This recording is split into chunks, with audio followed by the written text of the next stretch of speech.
Welcome to the Deep Dive. Today we're tackling a truly monumental figure, Nelson Mandela. Absolutely. A name everyone knows, but there's so much depth to explore. Exactly. We've got a really comprehensive overview of his life and activities, and our mission today is to go a bit deeper than the usual headlines. Right. We want to understand those key moments, the forces at play, and, the critical choices that took him from being this anti-apartheid activist to a genuine global icon. We're looking for the insights, the turning points, what shaped that incredible journey. And our main source gives us a detailed chronological picture, his early years, the activism, obviously the imprisonment, his role in ending apartheid, the presidency, and then his later life and legacy. It's all in there. So let's dive right in. Where better to start than the beginning? Okay. He was born Rolihlahla Mandela, July 18th, 1918, in Mvezo, Cape Province. And that name, Rolihlahla, it's quite something. It means pulling the branch of a tree, but colloquially. Yeah, troublemaker.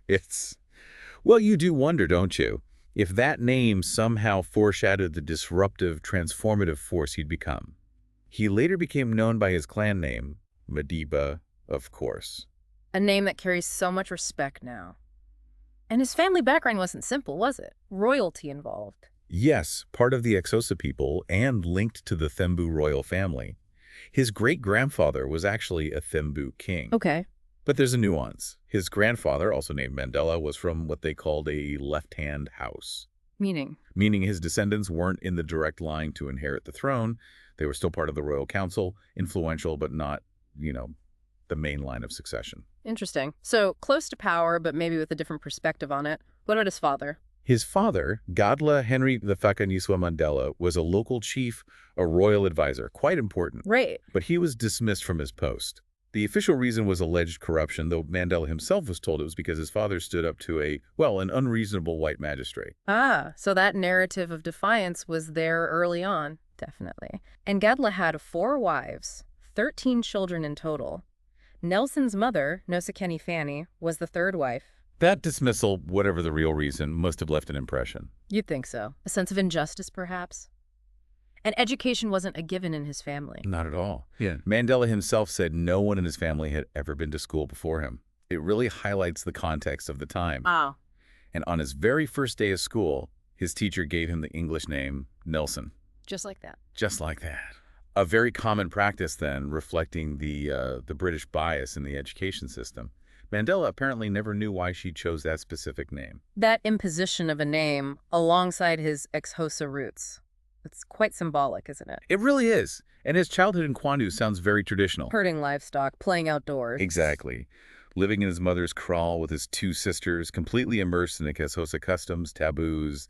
His parents were illiterate. But his mother made sure he went to school. She did. She was a devout Christian, and she sent him to a local Methodist school when he was about 7. That's where he was baptized and officially given the name Nelson. So this blend of traditional Xhosa life and Western education started very early. Crucial for understanding him, I think. Then, a major blow when he was 9. His father passed away. Yes, his father had moved to Kwanu and died from an illness Mandela later believed was lung disease.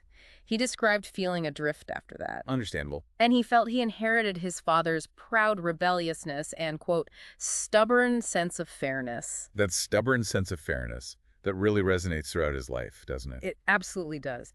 After his father's death, his mother made another big decision. She sent him to live with the Thembu regent. Correct. Yongintaba Delinyebo. The regent felt indebted to Mandela's late father, so he took him in. He moved to make his weenie. And he was treated like family there. Yes, alongside the regent's own son, Justice, and daughter, Nomafu. It was a significant step up, educationally and politically. He was now in the heart of Thembu royal affairs. So from a rural village to a more privileged, politically charged environment, that must have broadened his horizons significantly. No doubt. And his formal education continued.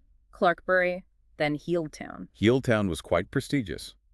For Thembu royalty. Yes, it was a common path. Yeah. They were sort of grooming him for a potential role in the Privy Council, following in his father's footsteps in a way. And around this time, he got into sports. Yeah, boxing and running. He was about 19. Maybe that instilled some discipline, some strategic thinking. Who knows? Always fascinating to think about those formative influences. Then came university, Fort Hare, in 1939. A really pivotal time. He got his Bachelor of Arts there.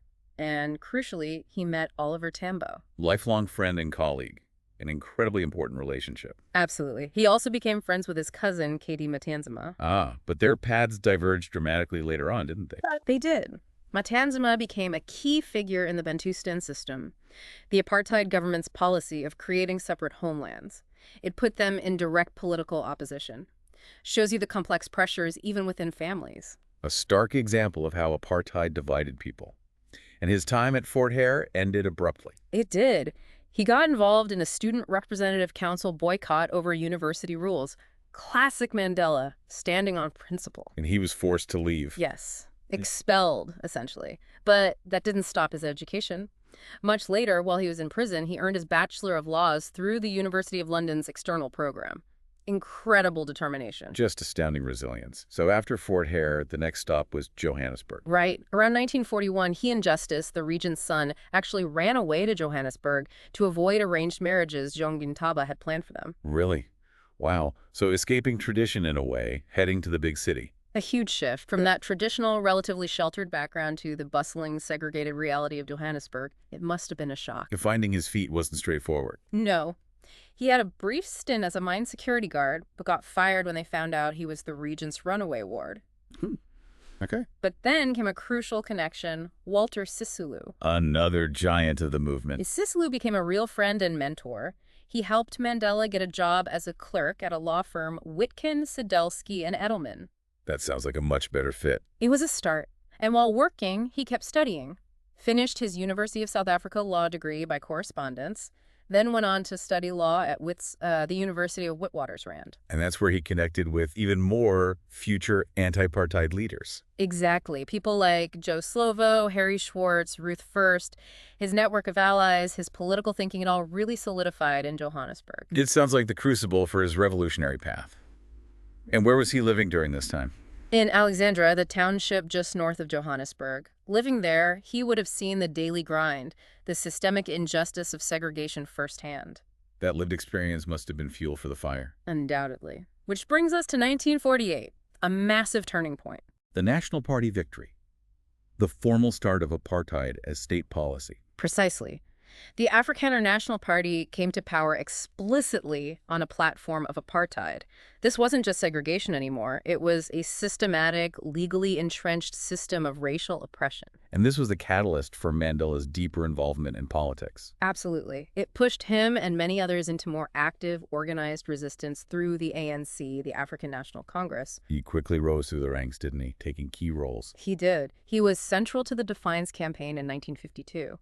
That was a major effort, using nonviolent civil disobedience against unjust laws. It really raised the ANC's profile. And then the Congress of the People in 1955. Another landmark. That's where the Freedom Charter was adopted, a truly foundational document outlining the vision for a democratic, non-racial South Africa. It became the bedrock of the struggle. A vision of equality for all. And amidst all this political turmoil, he actually co-founded a law firm. Yes, with Oliver Tambo. Mandela and Tambo. Think about that, two black lawyers setting up a practice under apartheid. It was an act of defiance in itself. And vital work, providing legal aid. Crucial. Offering free or low-cost help to black South Africans facing a legal system stacked against them. It was resistance through legal means, alongside the political activism. The workload must have been immense. And initially, the philosophy was nonviolence, heavily influenced by Gandhi. Very much so. Gandhi's satyagraha, his philosophy of nonviolent resistance, was a major influence on Mandela's early thinking and the ANC strategy for years. That commitment is clear. He even attended a conference about Gandhi's satyagraha much later in life. In 2007, yeah, marking 100 years since Gandhi started it in South Africa. Shows the enduring respect for that approach, at least in the beginning. But the state's response wasn't peaceful. The treason trial must have been a shock. Huge. 1956. Mandela and about 150 others arrested, charged with treason. A clear attempt to cripple the movement's leadership. But they were acquitted in the end. After a very long trial, yes. All acquitted in 1961. A legal victory, but it showed how far the government would go. And it didn't change their repressive policies one bit. Right. And meanwhile, within the movement, different ideas were bubbling up, more radical voices. Exactly. By the late 50s, you had a group called the Pan-Africanists emerging. They were black activists who felt the ANC's nonviolent, multiracial alliance approach wasn't working fast enough, wasn't radical enough. How did the established ANC leaders like Luthuli, Tambo, Sisulu react to that? They saw the Pan-Africanists as, well, perhaps too extreme, potentially undermining the united front they were trying to build. The ANC strategy involved alliances with sympathetic white, colored, and Indian political groups. Trying to build a broader coalition. Yes, but that alliance itself caused friction. The Pan-Africanists criticized the Freedom Charter at the Kliptown Conference in '55. On what grounds? They argued the ANC's large membership gave it too much sway within the alliance compared to the other, smaller groups, tensions about strategy and representation. And adding another layer of complexity, there was the role of the Communist Party. Yes, it's a significant factor. It later came out that several key figures in the Congress Alliance, the umbrella group, were secretly members of the South African Communist Party, SACP. Secretly? Yes. The SACP was aligned with Moscow. And in 2003, it was even revealed that Walter Sisulu himself had secretly joined the SACP back in 1955. Wow. So these ideological currents were running beneath the surface. Deep currents. It highlights the complex political landscape and the strategic, sometimes hidden alliances being formed. And these disagreements, these tensions, eventually led to a split. A major one. In 1959, many of the more militant members, unhappy with the ANC's perceived moderation and its alliances, broke away. They formed the Pan-Africanist Congress, the PAC. Under Robert Sobukwe. Patlako Labalo, yes. It was a significant moment, a clear divergence in strategy within the anti-apartheid movement. So the pressure is building, the state is cracking down, the movement itself is fracturing. And then Mandela makes a fateful decision. By 1961, after events like the Sharpeville massacre where peaceful protesters were gunned down, Mandela and others concluded nonviolence wasn't enough. The state only responded with violence. So the shift to armed struggle. He co-founded Umkhonto we Sizwe MK, the Spear of the Nation, the armed wing of the ANC. He became its leader, a monumental shift. What was the initial strategy for MK sabotage? Yes, initially. Sabotage against government and military targets. Things like pass offices, courts, power lines. The idea, as described by veterans like Wolfie Kadesh, was to hit symbols of apartheid, disrupt the economy, but crucially, to avoid casualties. A careful escalation. Mandela saw it as the only option left short of surrender. He also started raising funds abroad for MK, arranging paramilitary training. Kadesh's military knowledge was apparently very helpful in planning those early sabotage acts. But the nature of the armed struggle changed over time. It didn't remain purely sabotage. No. Particularly later, in the 1980s, MK engaged in guerrilla warfare, and sadly, there were civilian casualties. It's something Mandela acknowledged later. He admitted the ANC also committed human rights violations. Yes, and he criticized attempts within the ANC to downplay or remove those admissions from the Truth and Reconciliation Commission report. He believed in facing the full truth of the struggle, the good and the bad. That's incredibly important, and it's worth remembering the international context. The U.S. actually considered Mandela and the ANC terrorists for a long time. Uncomfortably, yes. Until July 2008, believe it or not, they needed special permission from the Secretary of State to travel in the U.S., outside of the UN. It reflects the Cold War politics and the complex stance the U.S. took towards apartheid South Africa. Which sets the stage for his arrest in 1962, the beginning of the long walk behind bars. August 5th, 1962. After 17 months underground, he was caught, held initially at the Johannesburg fort. And there have always been those reports, those suspicions about CIA involvement in his capture. Persistent reports, yes, that the CIA tipped off the South African security forces about his location and alias. Never officially confirmed, but it highlights the murky international intelligence games being played. A serious allegation. What were the initial charges? Inciting worker strikes back in '61 and leaving the country illegally. He was sentenced to 5 years in October '62. But that sentence was almost immediately overshadowed by something much bigger. The Rivonia trial. While Mandela was already serving his sentence, police raided Liliesleaf Farm in Rivonia, a key ANC hideout. And arrested many top leaders. Exactly. Walter Sisulu, Govan Mbeki, Ahmed Kathrada, and others. Mandela was then brought from prison to be tried alongside them. And the charges were far more serious this time. Much more serious. The prosecutor, Percy Uttar, charged them with sabotage, which Mandela admitted they'd planned, but also other acts amounting to treason, including a charge of conspiring to facilitate a foreign invasion, which Mandela flatly denied. This was the state trying to break the back of the movement. Absolutely. And it's during this trial, facing the possibility of the death penalty, that Mandela delivered that incredible speech from the dock. I am prepared to die. April 20th, 1964. He didn't just deny the charges. He explained why the ANC turned to violence.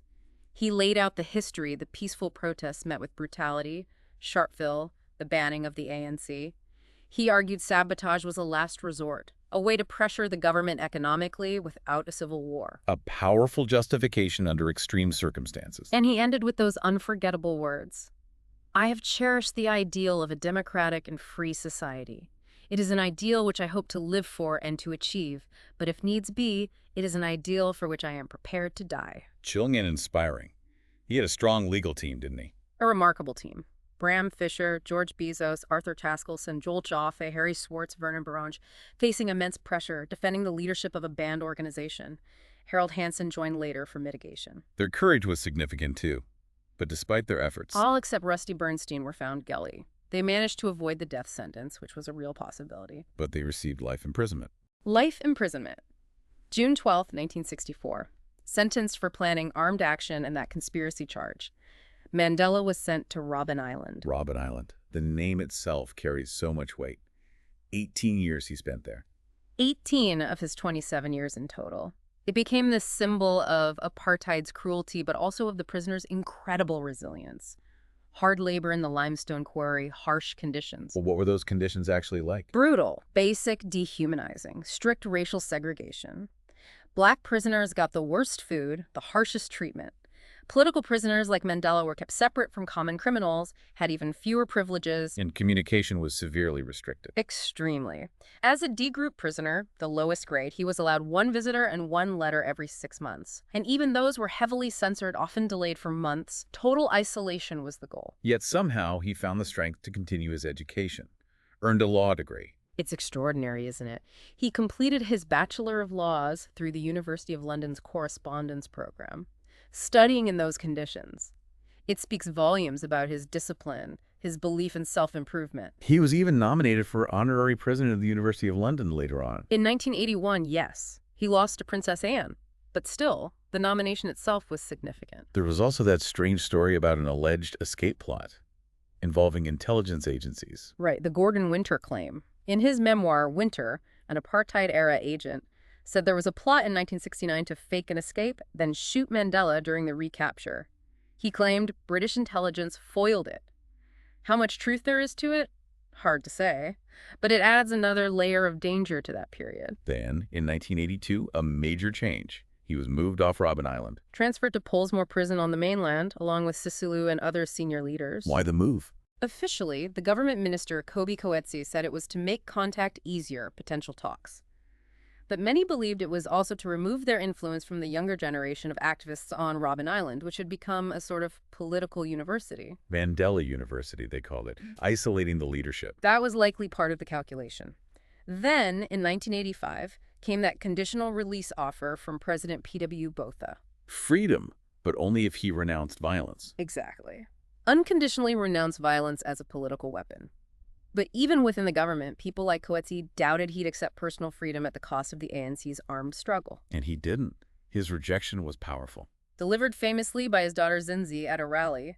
What freedom am I being offered when the organization of the people remains banned? Only free men can negotiate. A prisoner cannot enter into contracts. It echoed around the world. Crystal clear. No compromise on the core principles. But did this lead to any actual contact?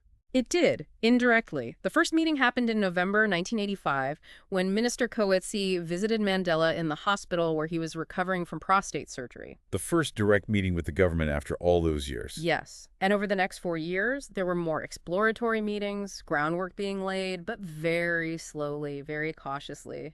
No real breakthroughs yet. Then another move in 1988, in Victor Verster Prison. A very different environment. He was moved there in December '88, lived in a warder's house, much less restricted. People like Harry Schwartz could visit him relatively freely. It allowed for more sustained discussions. And all this time, the pressure from outside was building. The Free Mandela campaign. Massively. International sanctions, boycotts, constant protests, the global Free Nelson Mandela slogan. It was becoming relentless. The moral pressure on the apartheid regime was immense. Combined with the resistance inside South Africa. Absolutely. It created an unsustainable situation. Then, the political landscape shifted dramatically in '89. PW Botha had a stroke. FW de Klerk took over. And de Klerk made that historic announcement in February 1990, unbanning the ANC, the PAC, other groups, and announcing Mandela's unconditional release. A seismic shift. Before we get to the release itself, it's worth mentioning the Red Cross visits during his imprisonment. Yes, the International Committee of the Red Cross. They visited him several times over the years. Mandela called their visits a ray of humanitarianism in the dark, inhuman world of political imprisonment. They provided a vital, impartial check. And then, February 11th, 1990, the world watched him walk free. From Victor Verster prison, live on television, globally. An absolutely iconic moment, a symbol of hope finally realized after 27 years. Walking out hand in hand with Winnie. What was his message in that first speech? It was carefully balanced. He committed to peace, to reconciliation with the white minority. But he also stated clearly that the ANC's armed struggle wasn't over yet. Still a defensive necessity. That's how he framed it. A defense against apartheid's violence. He expressed hope that negotiations would make it unnecessary soon. But his main focus, he stressed, was achieving rights for the black majority, especially the right to vote. So freedom for himself wasn't the end goal. It was the start of the final push for a democratic South Africa. Exactly, and that led straight into those incredibly complex, high-stakes negotiations. 1990 to 1994, negotiating the end of apartheid. He was back leading the ANC. Right at the center of it. Leading the ANC delegation in talks with the government, other parties. They had to hammer out everything, a new constitution, how to integrate armed forces, interim arrangements, all while violence simmered and threatened to derail the whole process. And in 1991, the ANC could finally hold a national conference inside South Africa again. A hugely symbolic moment. Mandela was formally elected ANC president. Oliver Tambo, who'd led brilliantly from exile, became national chairperson. Leadership was firmly back inside the country. The progress was recognized internationally, wasn't it? The Nobel Peace Prize in '93. Awarded jointly to Mandela and FW de Klerk, acknowledging their efforts to steer the country away from disaster towards a peaceful transition. But their personal relationship wasn't always smooth during those talks. Not at all. Often very tense. Mandela publicly called de Klerk the head of an illegitimate, discredited minority regime at one point in '91. Deep mistrust lingered. And the violence nearly scuppered everything multiple times. Boipatong massacre. June '92. Horrific. The ANC pulled out of talks, accusing the government of complicity. It felt like the country was on the brink. But they eventually went back to the table. They had to. Another terrible incident, the Bisho massacre in September '92, just reinforced that negotiation was the only way forward, however difficult.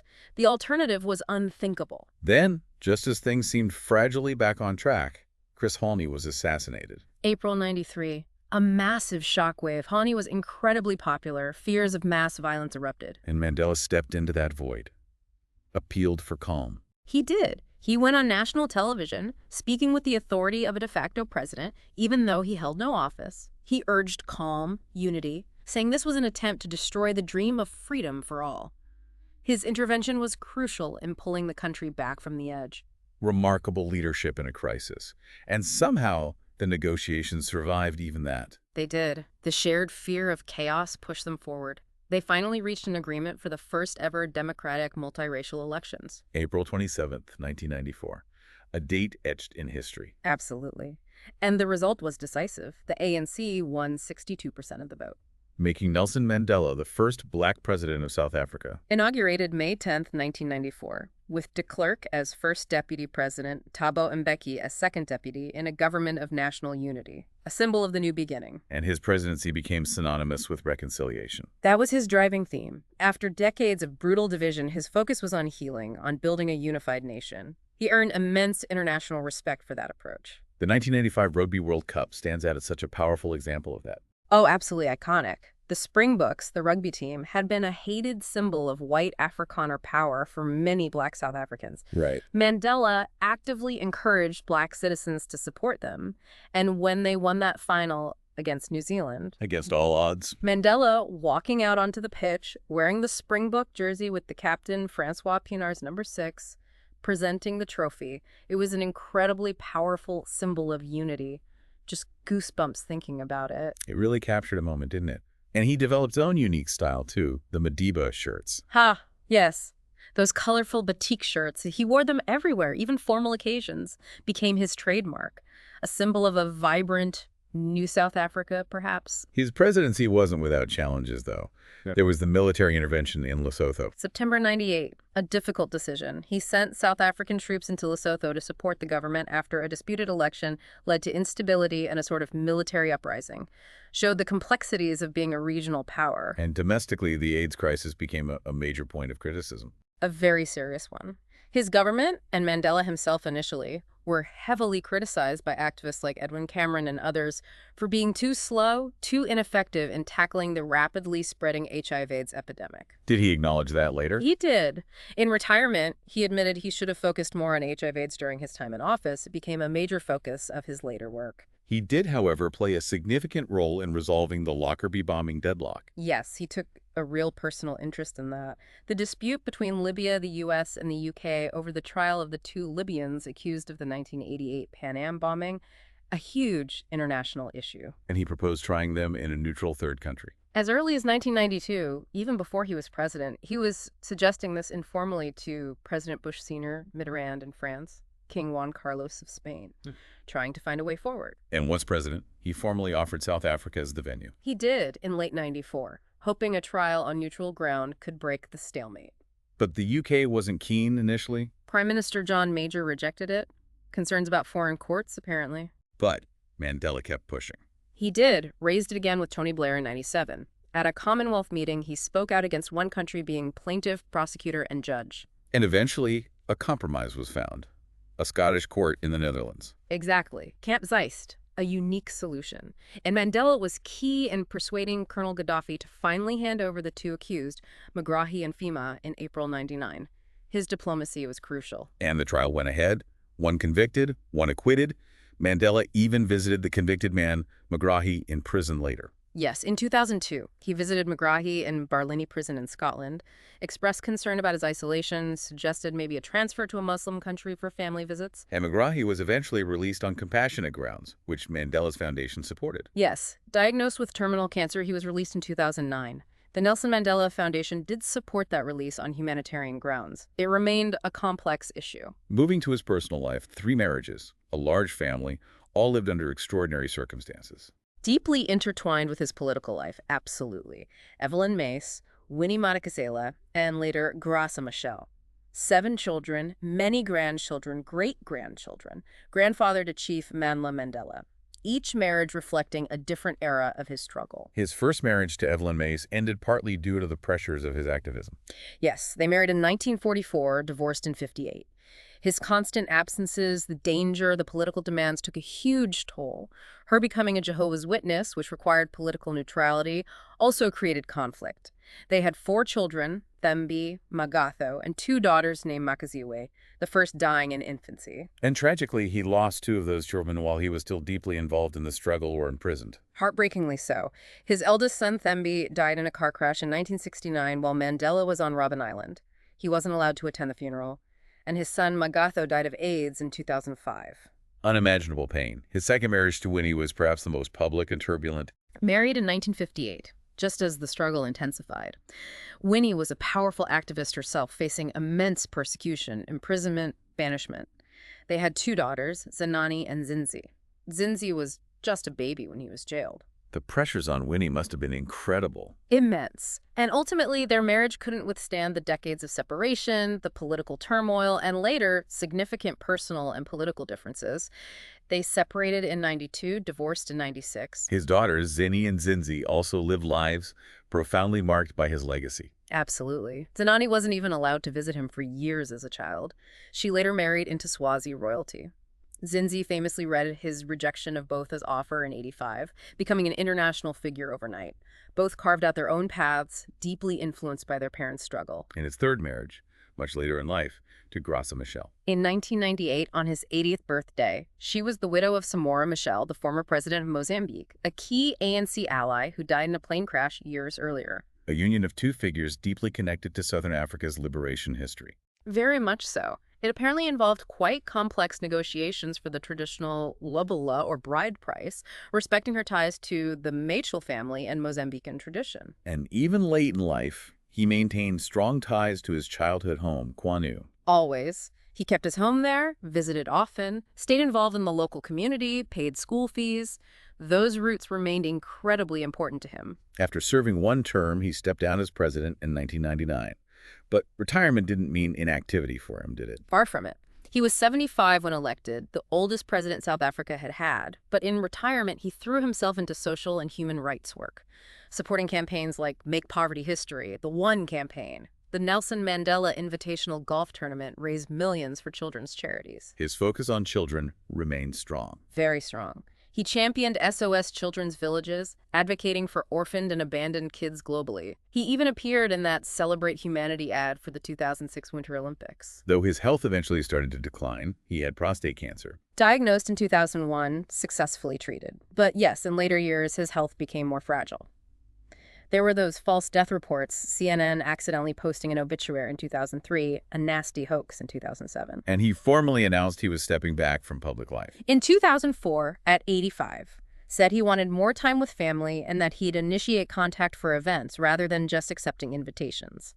His appearances became rarer, reports of memory issues surfaced. He started using a cane. But his 90th birthday in 2008 was a huge global event. Celebrated everywhere. A big concert in Hyde Park, London. He used the occasion to call on wealthy nations to help the poor, still delivering that message. And that incredibly moving appearance at the 2010 World Cup final in South Africa. Oh, that was special. The whole stadium erupted, a moment of immense pride for South Africa. One of his major post-presidency initiatives was founding the Elders. Yes, launched on his 89th birthday in 2007. He, Graça Machel, and Desmond Tutu convened this group of independent global leaders, Kofi Annan, Jimmy Carter, Mary Robinson, others. What was their goal? To use their collective experience and influence to tackle tough global problems.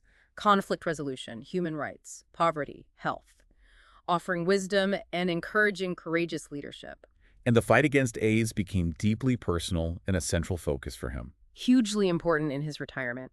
He spoke powerfully at the Durban AIDS Conference in 2000, helping break the silence. He launched the 46664 campaign, using his prison number to raise funds and awareness. Spoke at the Bangkok Conference in 2004. And then his own son, Magatho, died of AIDS. In January 2005, that personal tragedy undoubtedly deepened his resolve to fight the pandemic and the stigma surrounding it. He also remained quite outspoken on international affairs, didn't he? Criticizing U.S. and U.K. foreign policy at times. He certainly didn't hold back. He was critical of the NATO intervention in Kosovo in '99, very strongly opposed the buildup to the Iraq War in 2002-2003, especially the lack of UN involvement. He questioned Bush's motives. He did. Questioned if racism played a part in ignoring the UN. Urged Americans to protest, called Tony Blair America's foreign minister. He wasn't afraid to critique powerful nations, even criticizing the U.S. human rights record and the atomic bombing of Japan. His later years also saw that unfortunate public dispute with his longtime lawyer, Ismail Ayub. Yes, that was quite sad and messy. Started in 2005, Mandela asked Ayub to stop selling signed memorabilia and account for the money. It escalated into lawsuits. What was the core issue? Trust funds. Mainly, yes. Ayub, George Bezos, and Wim Trengove were trustees for funds meant for Mandela's children and grandchildren. Accusations flew about mismanagement, unauthorized spending. Ayub denied wrongdoing, claimed he was being smeared by Mandela's advisors. How did it end? Ayub eventually agreed to pay back a significant sum and apologized, though he maintained he was treated unfairly. It was a complex situation involving finances, trust, and perhaps the difficulty of challenging such an iconic figure. There was also that minor controversy about comments on the diamond industry. Blood diamonds. A 2006 article criticized him for seemingly positive remarks about the industry, but Mandela clarified in a letter to the director of the film Blood Diamond, he was worried the film might lead to a general boycott of African diamonds, hurting legitimate economies. Some suggested his views were influenced by his friendship with De Beers, Harry Oppenheimer, or South Africa's own diamond interests. And finally, his stance on Zimbabwe and Robert Mugabe generated discussion.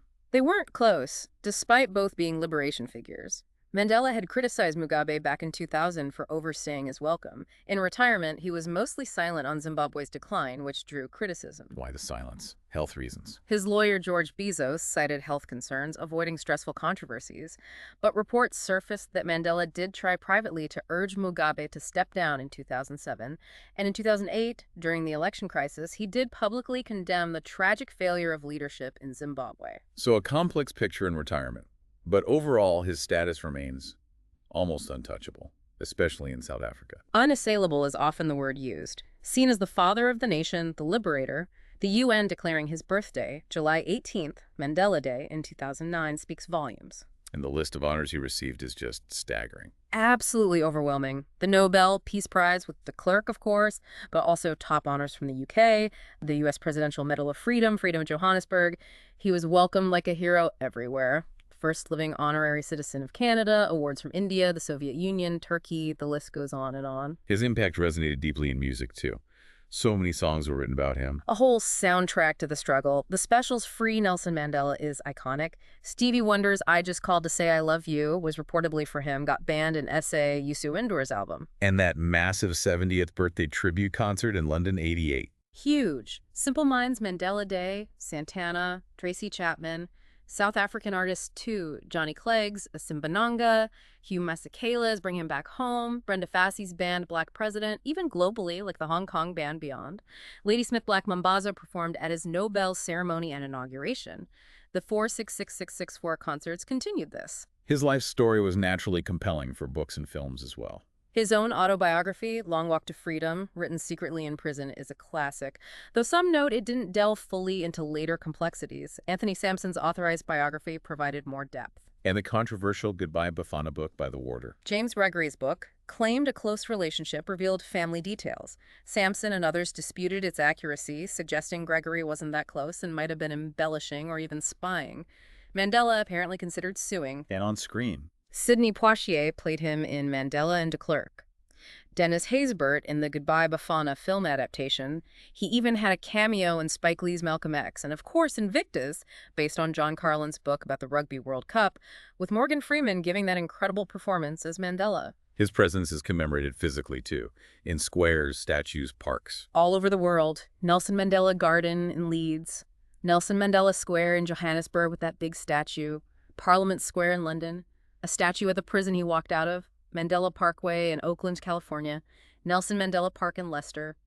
Lasting tributes. Nelson Mandela passed away on December 5th, 2013. He was 95. The end of an era, a life that truly changed the course of history. So as we wrap up this deep dive, what are the key takeaways? His journey is just extraordinary, isn't it? From that traditional upbringing overshadowed by injustice, through decades of resistance, those long years in prison. To emerging as the pivotal figure in dismantling apartheid, and crucially, leading a deeply divided nation towards reconciliation. It's a story of incredible courage, resilience. And that relentless pursuit of equality. Absolutely. And think about those aha moments we touched on. The meaning of his name, troublemaker, his love for boxing, the secret Communist Party links within the ANC leadership, the alleged CIA role in his arrest. I imagine that. Earning a law degree in prison. The sheer scale of the global campaign for his release. That powerful symbolism of the Rugby World Cup. Even the later controversies remind us he was human, navigating immense challenges. His life offers so many lessons, doesn't it? About individual action, the messy reality of social change, the sheer grit needed for the long fight for justice, and his capacity for forgiveness, for reconciliation after everything he endured. It's profound. It truly is. Which leads us, I think, to a final thought for you, the listener. Mandela's legacy inspires, no doubt. But what are the ongoing challenges today in achieving the kind of truly equal, truly just societies he fought for, both in South Africa and globally? And perhaps more importantly, how can we take the lessons from his incredible life? The resilience, the strategic thinking, the commitment to justice, the emphasis on reconciliation, and apply them to the struggles for equality and fairness that we still face all around us today. Something to definitely reflect on. Deeply important questions. Thank you for joining us on this deep dive. Until our next exploration.